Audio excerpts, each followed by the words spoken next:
so much. Good evening. My name's Ashley Warren. I'm the Senior Director of Program Development at NAMI Illinois. And on behalf of NAMI Illinois, I want to extend a warm welcome to everyone for joining us tonight for this important conversation on schizophrenia and long-acting injectables. We're thrilled to partner with Teva Pharmaceuticals to bring this educational session to our NAMI on campus clubs and other student mental health organizations, and to anyone who wants to learn more. We're honored to have Lisa Guardiola with us this evening. Lisa's not only the Vice President of NAMI South Suburbs of Chicago, but also a certified recovery support specialist and dedicated mental health advocate. With over a decade of experience in mental health education and outreach, Lisa brings both professional expertise and personal lived experience to help us better understand schizophrenia and treatment options. Tonight's session is an opportunity to learn and engage in discussion that can help us better support ourselves, our peers, and our loved ones living with schizophrenia. Whether you're a student advocate, a young adult professional passionate about mental health, a family member, or simply here to expand your knowledge, we're grateful for your presence tonight. We encourage you to use the chat box to submit any questions throughout the presentation, and we'll have a dedicated Q&A session at the end where we can address as many questions as possible. So thank you for being here tonight, and let's get started. I'll turn it over to Lisa. So good evening, everyone. I'm so glad to be here. Thank you for having me, and thank you, Ashley, for that wonderful introduction. So I'm going to go ahead and share my screen, and we will go ahead and get started. Okay.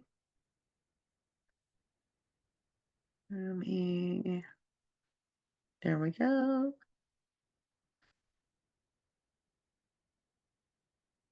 Okay, can everyone see everything? Okay, so good evening, everyone. We are going, as Ashley stated, we're going to be talking about schizophrenia and treatment with LAIs, long-acting injectables. So we're going to start today just talking a little bit about schizophrenia, a little bit about what it is, and also we're going to talk about things that you need to notice, like signs and symptoms as well. So schizophrenia is a brain disorder that impacts the way a person thinks and is characterized by a range of cognitive, behavioral, and emotional symptoms that result in various levels of impairment on occupational and social functioning. What we know is that the first episode of psychosis usually happens between the ages of 16 and 30. What we've seen in research is that for males, the onset is earlier than females. So usually 16 to like 21. Females are usually like 20 to 30. There's still ongoing research where they believe that estrogen may be a protective factor for females, and that is why the age of onset for females is a little bit later in life. And really, it's very rare that anybody develops schizophrenia after the age of 45. So schizophrenia actually affects approximately 0.3% to 0.7%. That's about 1.6 million Americans per year. It affects approximately 1% of Americans over the course of their lives. When we think about mental health conditions, the most prevalent mental health disorder in the United States is actually anxiety, and followed by depression. And I think that a lot of individuals think that schizophrenia is much higher, or that the rates of how many people it affects is much higher than 0.3% to 0.7%. And I really feel that because of the stigmatized view of how the disorder presents itself, that I think that, it's really hard to mask, when somebody is delusional or hallucinating, or when they're reacting to internal stimuli.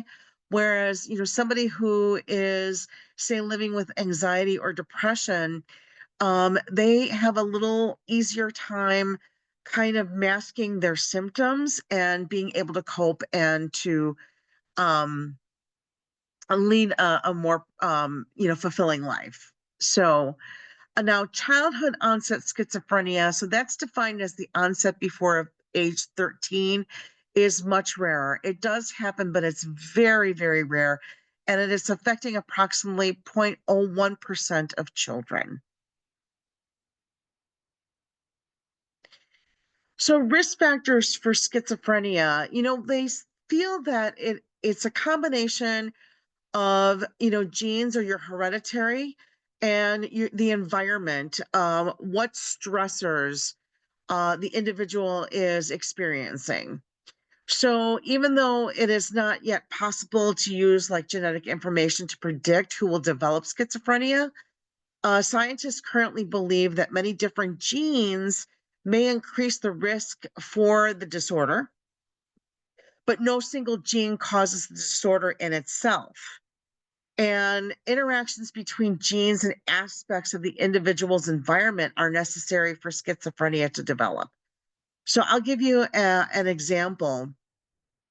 Um, if you have a family member, because of genes or and genetics, if you have, say, a family member that already has the disorder, that puts you at higher risk. It doesn't necessarily mean that you will develop schizophrenia, but it puts you at a higher risk for developing the disorder yourself.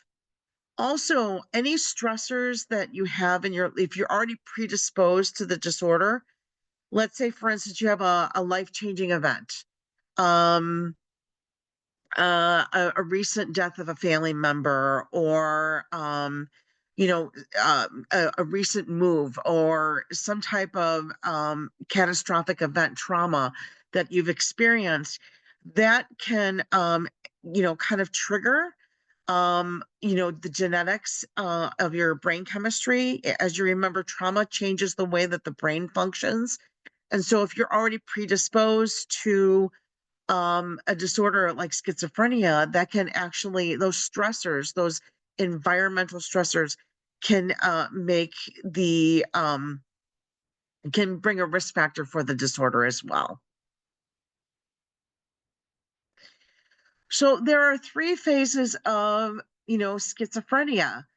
And one of the things, oh, whoops, sorry about that. There we go. Um, just some things that we want to know is the first stage is the prodromal stage.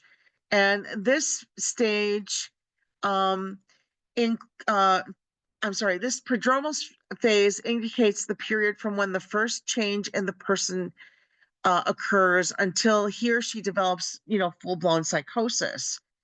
In other words, it's the time measure leading up to the first apparent psychotic episode.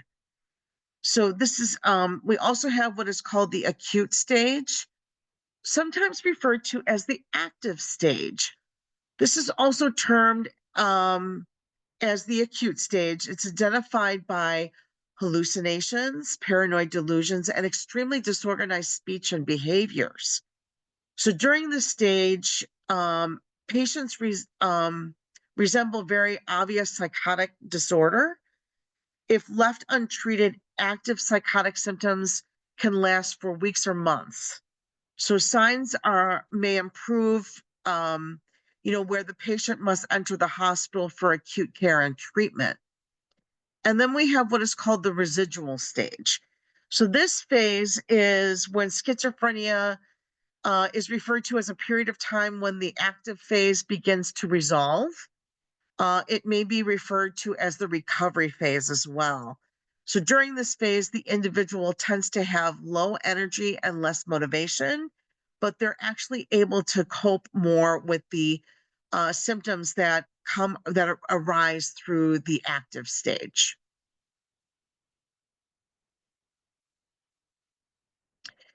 So early evidence of schizophrenia. So prior, like in the prodromal stage, these are some of the signs that you may see or symptoms that may arise. We're going to see a deviation from the person's baseline. So they're going to have poor sleep. They're either going to be sleeping too much or too little. Sometimes their eating habits will change. They may eat to an excess, or they might not eat much at all.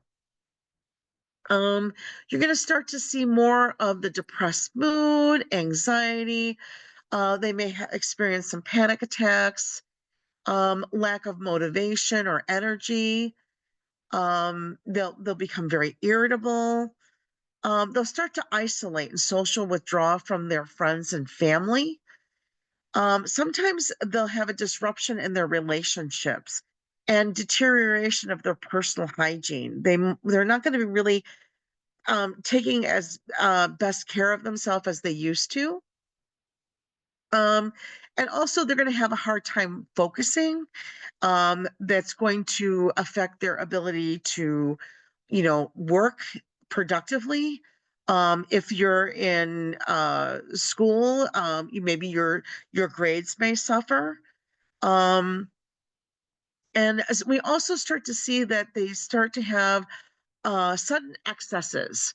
And what that means is like an extreme sense of religiosity, or they become fixated on certain things like, paranoia, or, people are out to get them. Like they start to have extreme or sudden excessive thoughts about those things as well. And we also have somatic symptoms. Sometimes they may feel weakness or pain, bizarre body sensations as well. So this can really affect not just what is going on in your thoughts and your behaviors, but it also can, affect your physical, ailments as well. Okay, I'm going to stop sharing, and Lachelle, can you please share the video? Okay.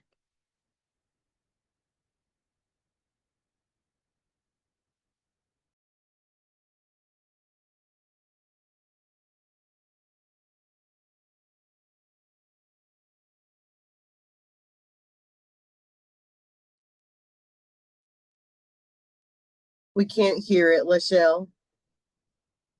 Sorry, everyone. 1 second. We tried it during our trial run. We could hear it. So let's see what's going on.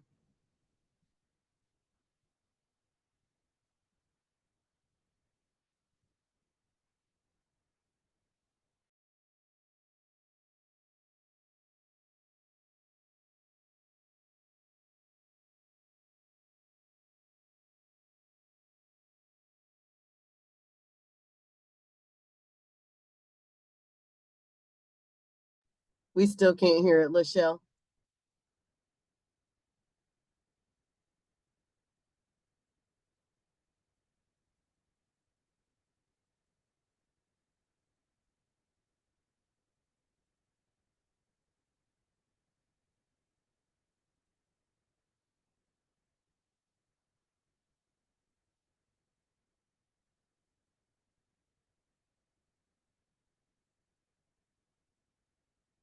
Released from the hospital There upon we my go. We can hear it now.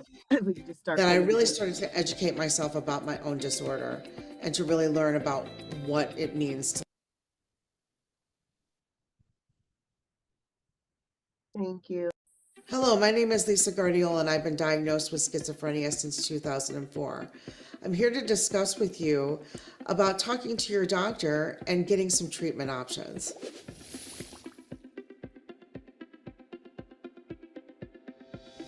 When I first heard that diagnosis was that you're insane.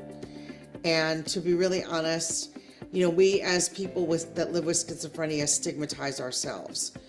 So it's really important that when I was released from the hospital upon my discharge, that I really started to educate myself about my own disorder and to really learn about what it means to live with schizophrenia. Selecting a doctor is really very important. It's important that you know if this person has the experience of working with people that are living with schizophrenia. That is very key to helping you come up with a treatment plan. My first doctor's appointment was very overwhelming and kind of scary. I didn't know what to expect. I had just been recently given a diagnosis of schizophrenia, paranoid type, and I didn't really know if this person was going to be judging me. One of the ways that I, know that communication is good between me and my doctor is that they show concern and empathy for me. That I could be able to convey what is actually going on. I'm able to let them know about my symptoms, and they're not going to just give me cookie cutter answers. They're going to actually, give me more than a yes and a no response. They're actually going to educate me about my disorder. I am always very honest with my doctor. Whether I'm, uncomfortable at the appointment, I'm always honest with them about, what symptoms are going on, what side effects from the medications I may be experiencing. It's very important to be transparent with your doctor. The more information that you can give them, the better they're going to be able to help you and to guide you through the treatment process. I think that writing it down makes it very important to be able to convey what you're actually feeling to your doctor. It gives them an opportunity to realize what you're going through, and it helps me to be better prepared to, discuss a difficult situation that I might be experiencing. The first thing that I do is that while I'm looking at the things that I've written down, I let the doctor know I have a difficult question that I want to ask. I let them know up front that this is a difficult subject for me and that I'm letting my guard down and I'm opening myself up to, them being able to help me. One of the things that helped me is kind of educating myself a little bit before I went into my first appointment. Just letting myself know what treatments options there are. You want to make sure that you're not just pigeonholed into one thing. There's lots of different treatments out there that you can kind of tap into. There's therapy, but there's different types of therapy. There's CBT, which is cognitive behavioral therapy. There's family therapy. There's different types of therapy that they may recommend for you.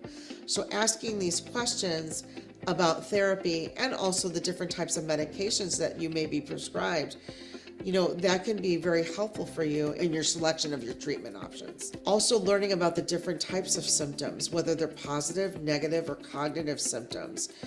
Learning, that positive symptoms have to do with delusions and hallucinations. Learning that negative symptoms are symptoms that take away, like your lack of motivation or your ability to focus. And then your cognitive symptoms, not being able to remember things or recall short-term memory things or be able to use what you've actually just learned, like if you were in a class. It's really good to educate yourself about those side effects and letting them know, I'm lethargic or I'm not, feeling myself. I'm having suicidal ideation. Those are things that are really very important.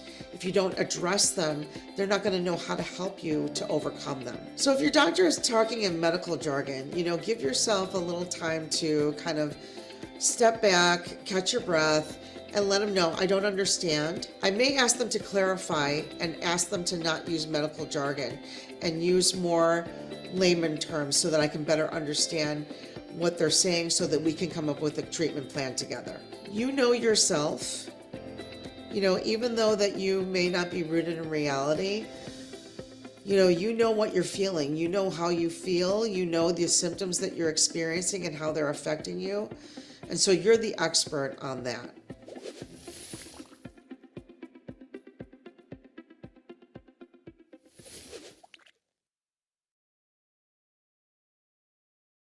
Thank you so much, Lachelle. So now we're going to kind of talk a little bit about the symptoms of schizophrenia that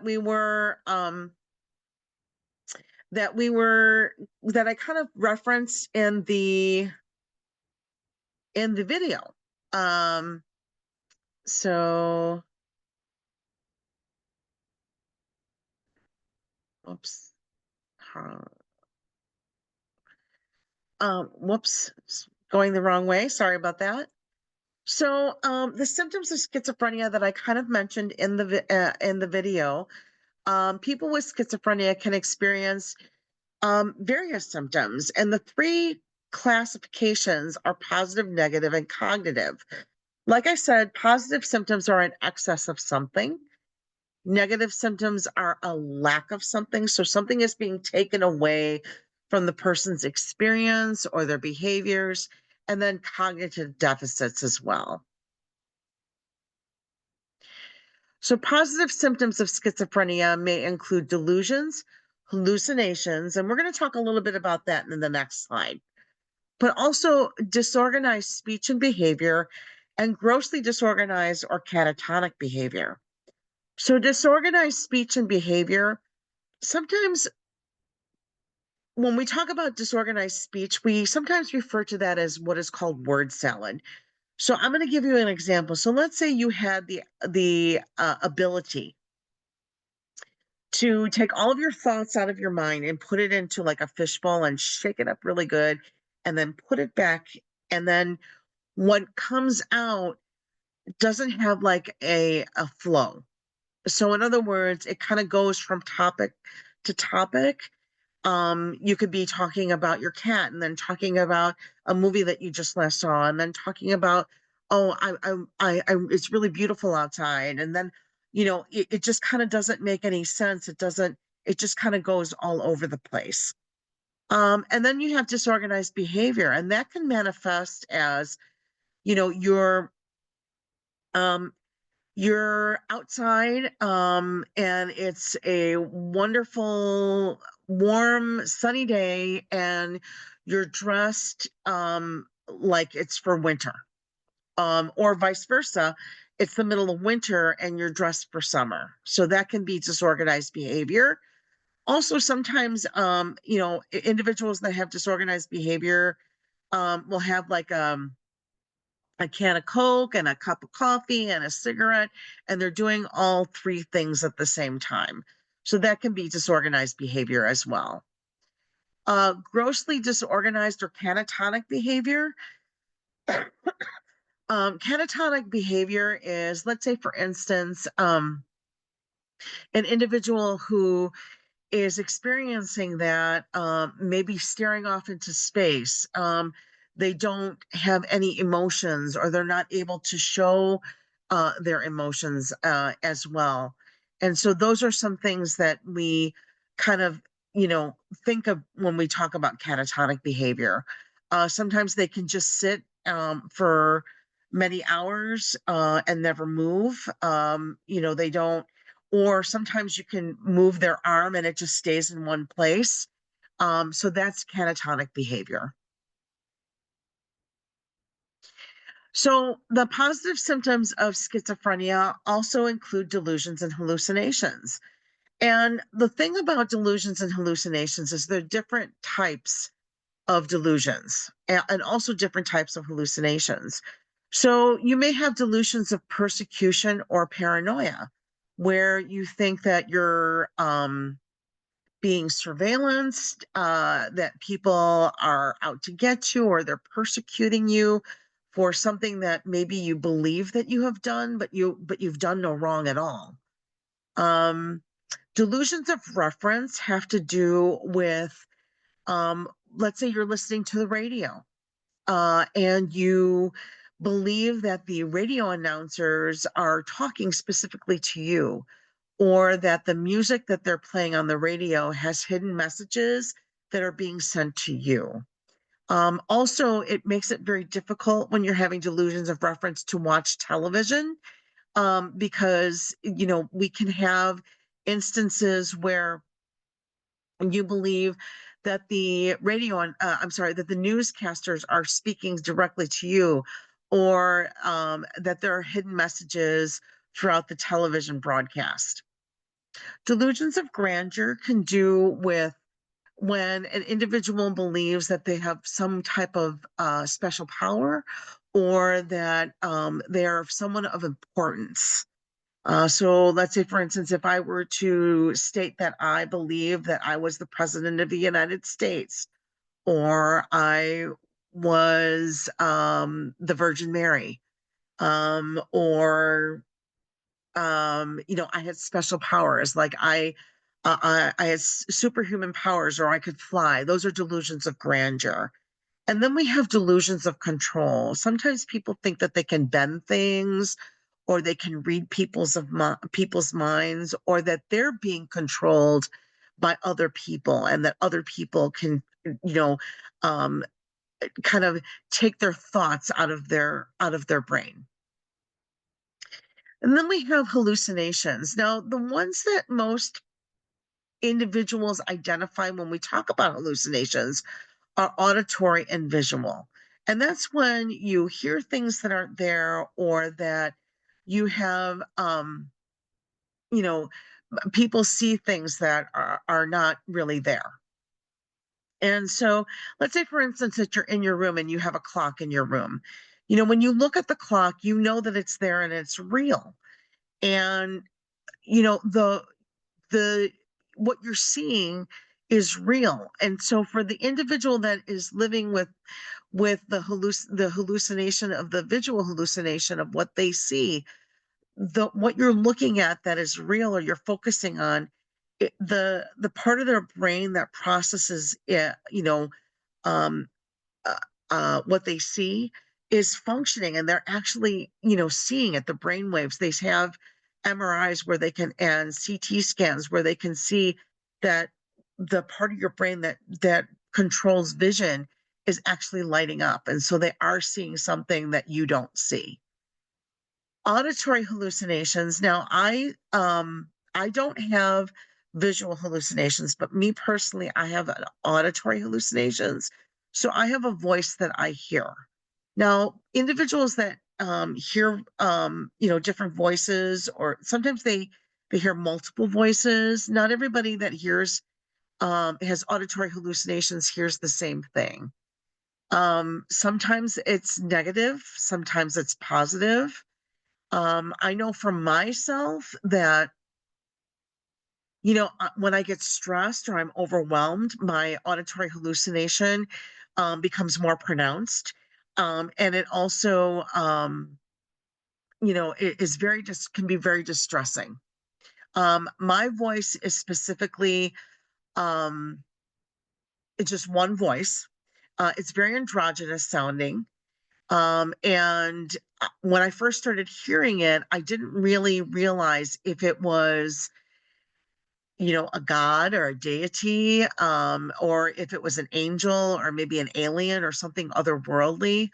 I have never named my voice, but I do have peers um, that also hear an auditory hallucination, and they actually, particularly one peer of mine, her voice is distinctly male, and she refers to it as her boyfriend, and she feels that her voice protects her. So there's a lot of different ways that individuals cope, and you know uh, and kind of hear different things as well. Then we have uh hallucinations of smell. So you can have hallucinations with all the five senses. So when I had a um at the where I work, we have patients that come to our psychosocial rehabilitative program, and we had one member who 7 or 8 years prior COVID, she would always come to program with a mask on. And we realized that the reason why she had this mask is that she always had the smell of gasoline. And so she was always afraid that there was going to be some kind of an explosion. Then we also have hallucinations of taste. Individuals that have these types of hallucinations describe it as though everything that they eat seems like it's tainted or spoiled, or maybe it's even poisoned. Some people even describe it as they have a metallic taste to everything that they put in their mouth, as though they licked a penny. And then we have tactile. Now, tactile hallucinations, actually, people sometimes have always the sensation of pins and needles.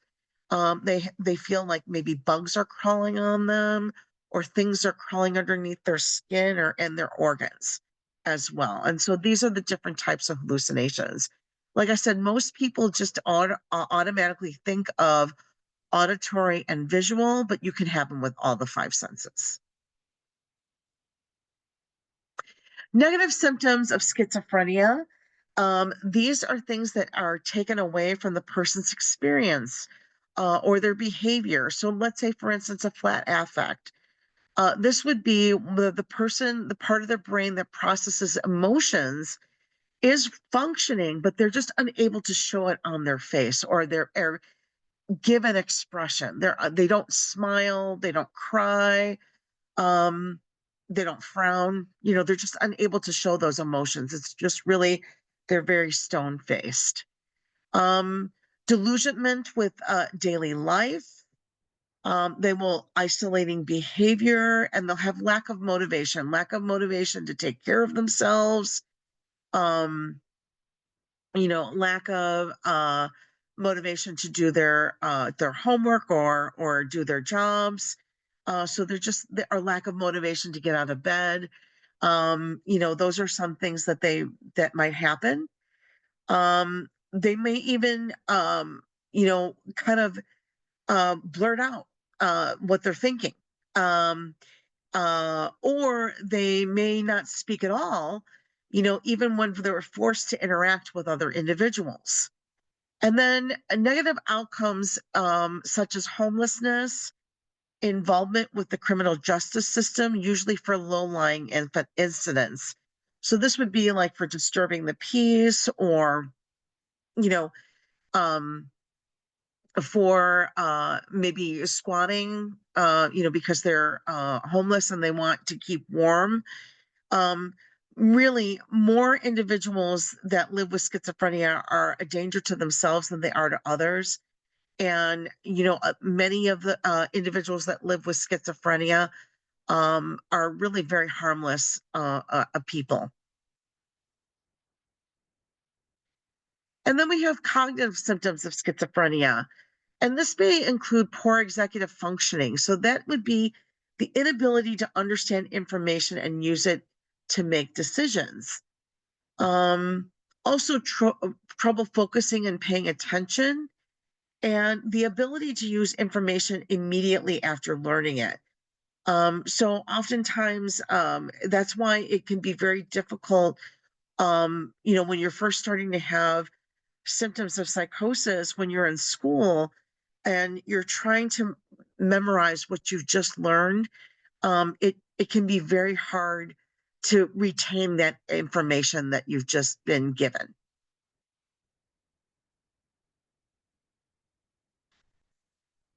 While this can be a very debilitating disorder, mental health recovery is possible for those of us that live with schizophrenia. I can attest that I have been 20 years on my mental health recovery, or over 20 years on my mental health recovery. I was first diagnosed with schizophrenia in 2004, and I have been on my recovery road ever since. So, SAMHSA's working definition of recovery defines recovery as a process of change through which individuals improve their health and wellness, live a self-directed life, and strive to reach their full potential. And recovery is different for everyone. My recovery process may look very different than say some of my peers, but we all have come to a point in our lives where we're able to live very fulfilling lives, and have been able to reach our full potential. So recovery. So some guiding principles of recovery are hope. Without hope, there is nothing to hold on to. And so we have to have hope that recovery is possible. It's very strength based. When we talk about recovery, we want to remember the person's strengths, whether that be art or their ability to work well with their hands. You know, We want to kind of make sure that we cultivate the strengths that they have. It's very holistic. You know, the mind body connection is very important. So, not only taking care of your mental health, but your physical health as well, making sure that you're getting all your basic needs met, making sure that you are eating properly, not, restricting caffeine, making sure that you have a well balanced diet, getting out water in every day, and taking care of your sleep is very important as well. It's highly personal. Everybody's recovery process is different. We have to remember that not everybody takes the same road, right? We all go on our own little path. And so sometimes our path may be paved with hills and valleys. There may be a mountain that we have to overcome, but it's a very highly personal journey that we take. And then there's resiliency. You know, we are very resilient in our recovery process, being able to bounce back and to overcome obstacles is really very important. So, the four major dimensions of recovery are health, making sure that we're taking care of our mental and physical health, and doing that kind of like together is really very important. Home, having a stable home life, having support, having a support network outside of the home as well. That's really very important. It takes a village to help somebody to in their recovery process. Having purpose, having something that you wake up and energized to do every day. For me, when I was first starting in my recovery process, I was going to a day program and then I went back to school. And then my purpose was after I graduated from college, it was really finding a job, having a job that I felt, gave me purpose and really made me feel fulfilled. And then that community, the community, like I said, it takes a village to help somebody in their recovery process. I have a very wonderful, supportive treatment network, and the people in the NAMI community have really been there for me. They've stood by me and they've helped me in the recovery process as well.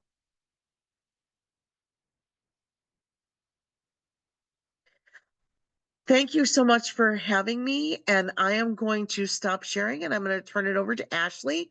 And she's going to talk to you about relapse and why it's important to understand it. Thank you so much, Lisa. I'm gonna pull up my slides now. Going.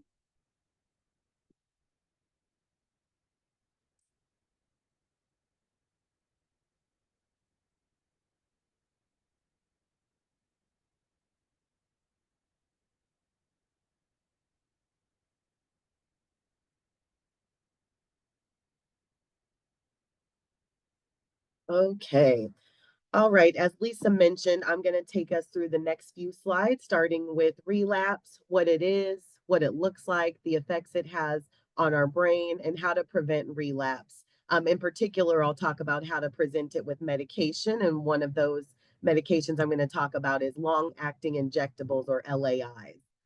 And so several factors can contribute to a relapse of schizophrenia symptoms. And some of those can be medication non-adherence, substance use, high stress situations, lack of a support system, inadequate sleep or poor nutrition, um, environmental triggers, and managing these factors with a combination of medication, therapy, a strong support system, all the things that Lisa was mentioning, right? A healthy lifestyle, all of these things can help reduce the risk of relapse. When you are, what it can look like, you may experience a worsening change in thinking, in memory and everyday functioning, difficulty with keeping a job or trouble with relationships, and you may be at a higher risk of hospitalization, the medication not working anymore, or becoming maybe a danger to yourself or others. A relapse is more than just a recurrence of symptoms and a change in your thoughts. Each relapse can change the way that our brains work and even how it can look, and it could change our everyday functioning. And actually, the more relapses that someone has, the harder it may become for medication to actually treat schizophrenia. And preventing relapses is important to protect our brain health. Um, while you may experience ups and downs as you manage schizophrenia, there are many things that we can do to lower the risk. And so, again, Lisa touched on a lot of these: having a support system, showing up to your doctor's appointments, living a healthy lifestyle, and taking medication. And evidence actually shows that the best way to prevent a relapse is to take our medication as prescribed. Missing a medication can actually affect how it works, right? There's on our bottles of medication, or how whatever we take, there are dosages, right? And when to take it, how much, how often. And so taking it as prescribed is actually the best way to prevent a relapse.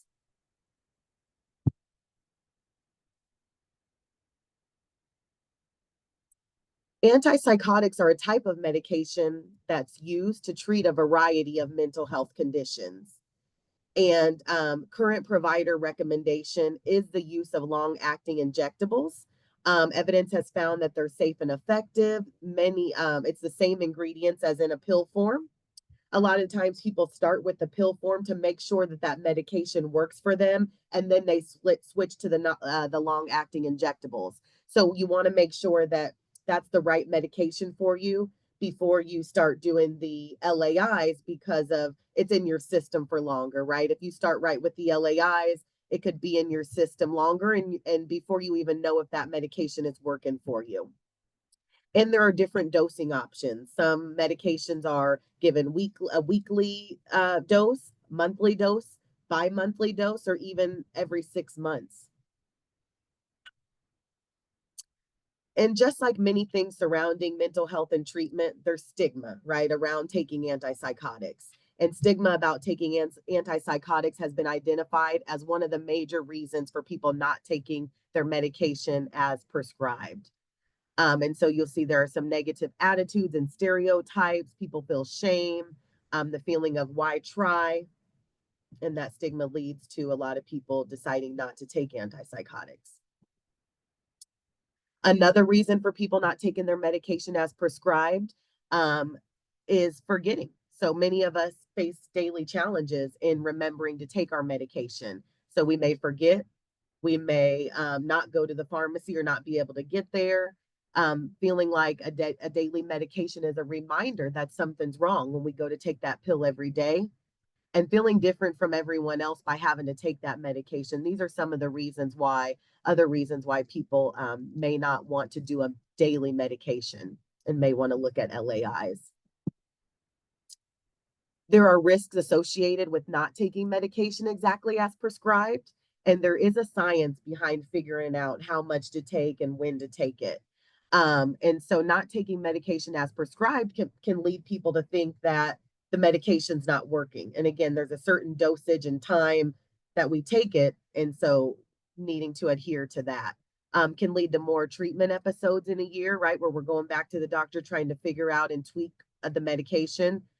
Can lower our functioning and doesn't allow your doctor to have the correct information to then make a medication change or dosage change. So harder for your doctor to know what the choices, know what choices to make next. A way to ensure that medication is in our system at the dose it should be and without the ebb and flow is to consider long-acting treatment.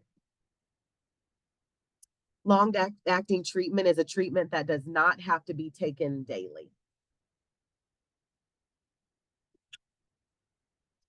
Long-acting injectable treatments may help prevent relapses and hospitalization, and also may lower our risk of hospitalization and less likely to discontinue. So you'll see on the screen a clinical trial including 83 people using long-acting injectables.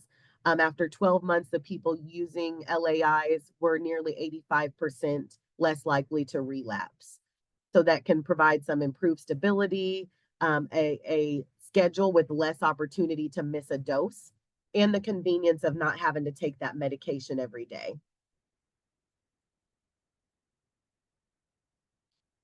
Starting long-acting injectable treatment and early may help people as they work to meet their goals and sooner. And some goals for treating schizophrenia are here on the screen, but we all have our own, right? And people should really think about what their recovery goals are and explore whatever options to help reach that goal. So a lot of the times we coach people to say, keep trying, right? If you've got a current medication regimen, your therapy, your all of your holistic things, and it's not working for you, right? We encourage people to keep trying because people's recovery goals and what it takes to get there are so different for everyone.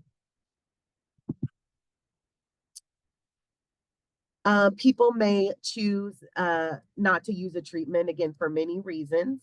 Maybe they're not aware of them or don't know if they're safe. Maybe they're worried about the lack of control, right? That you feel like once that injectable's in your body, it's in until it wears out versus taking a pill, because if you don't take it the next day, right, then that's up to you and you will feel different, probably your body. So some people feel like it's a lack of control if they're not able to, take that dose on their own every day. Some people have a fear of needles.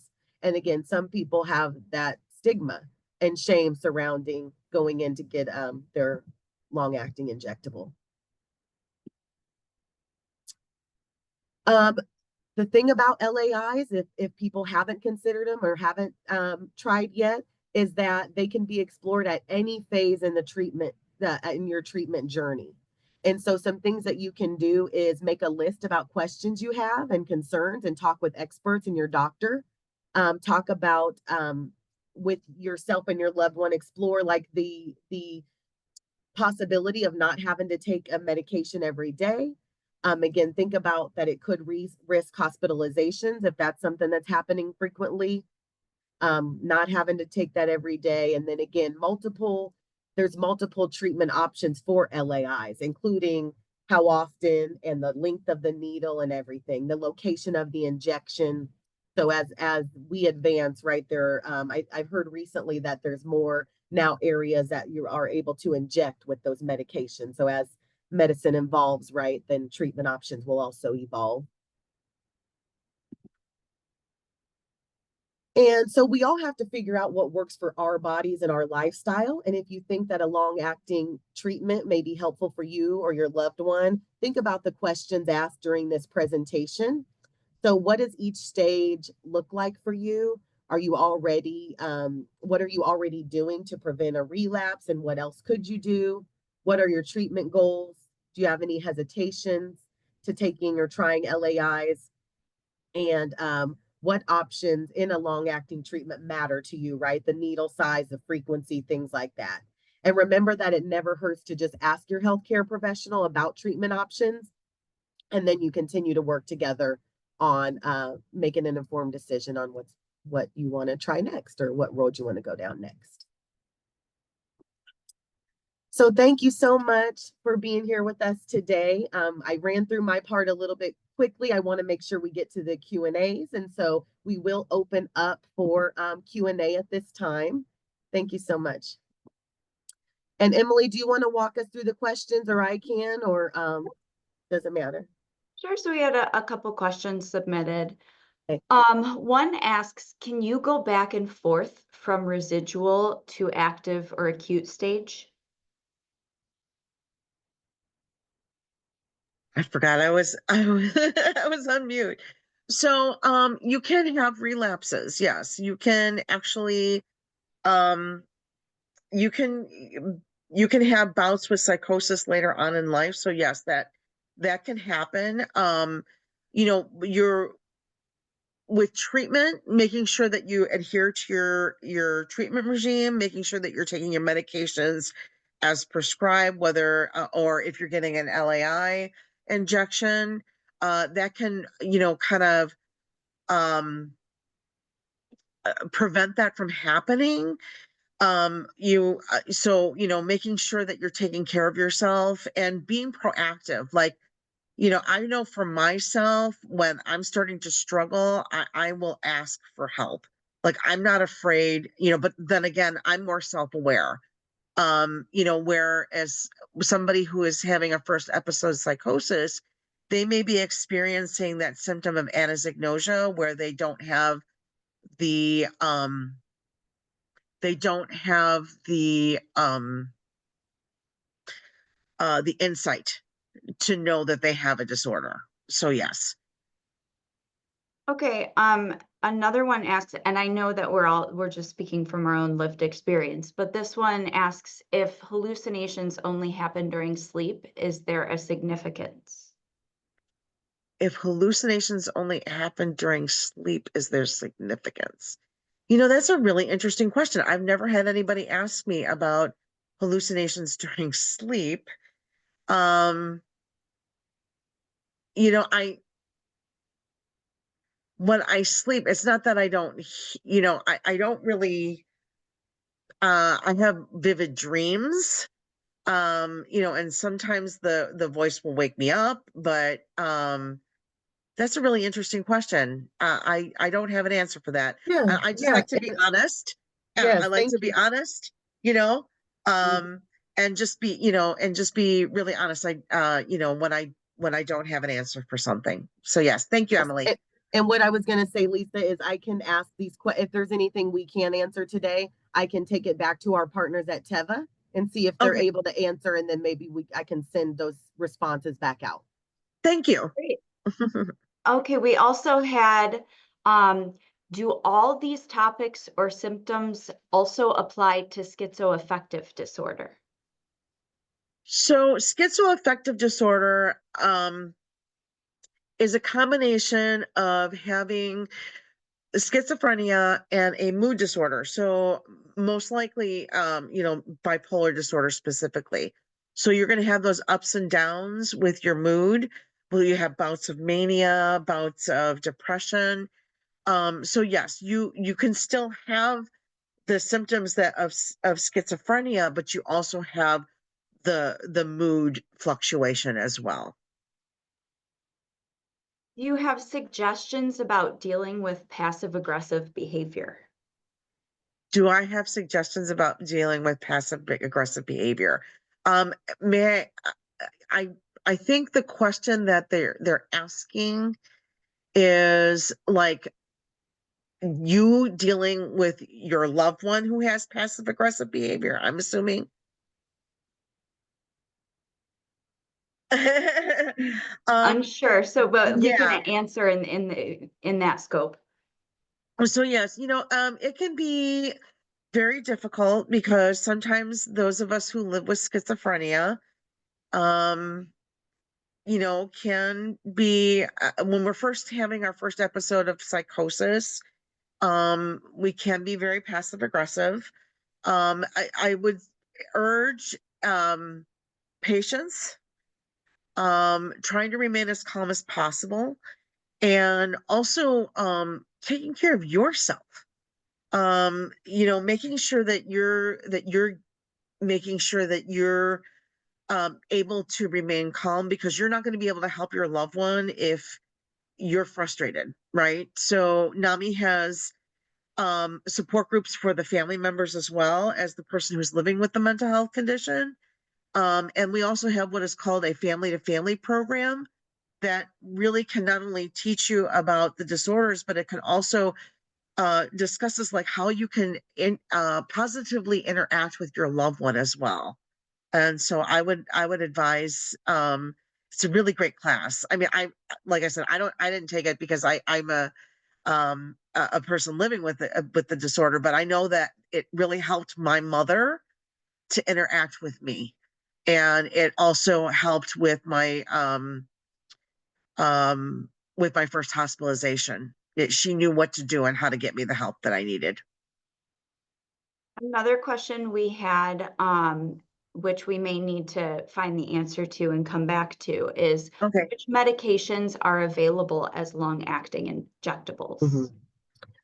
Yeah, I know about a few, but honestly, this would be a question for the healthcare provider and can talk with them about what they would recommend because they're also going to look at you as a whole, right? Because there are multiple medications. They may recommend one and not the other, but a few that I know about are Abilify, Invega, Risperdal. So that's a few, just not being a, a prescriber of medication. We can get a list for you, but I think that's a question for you or your loved one's healthcare provider. And then I think our last question was for you, Lisa. Could you Okay. share a little bit about what onset or the beginning of symptoms looked like for you? So for me, when the onset of symptoms happened, there were a couple things that were going on. The overwhelming sense of paranoia set in, and odd ideas. Like I was actually working two jobs. So I was working in hair salons. I was also working as an inside sales rep for a cable company. And as an inside sales rep, you know that all the calls that come into the call center are being recorded. And I started to have odd ideas that I was, that while I was being recorded at work, that my work was probably recording me at home, like because I had their services. So that's where the odd ideas started. And as the paranoia and the delusion set in, it became bigger and more pronounced. And then it went from just, my work was doing it to that, the police were surveillancing me, that the government was out to get me, and there was environmental stressors too. Some environmental stressors that happened at that time was right around 9/11. Also, my job was, holding down two jobs was very stressful. And I also lost my grandfather because death is a very big trigger for me. So there was a lot going on. So those environmental factors those life stressors that were going on in my life, that predisposition to the disorder, you know, was making the symptoms of the paranoia and the delusions, and then the voice becoming pronounced. It made it worse. So. Great. And then I think that is all that we had in the Yeah, Q&A. that's all that we have. I did drop some things in the chat again about the what type of medication is offered for schizophrenia in the long acting form. Again, your provider will be the best one to lead you in what direction you should go. But thank you so much again. We'll wrap up. And thanks everyone for coming. We'll send out information next week. Any slides, and again, I'll get with Teva to see if they have anything to add to some of these questions. Thank you so much, everyone. Thanks for coming and have a good evening. Thanks, Lisa. Thanks for being here. Thank you, Ashley, for having me. Thank you. Bye, everyone. Have a good night.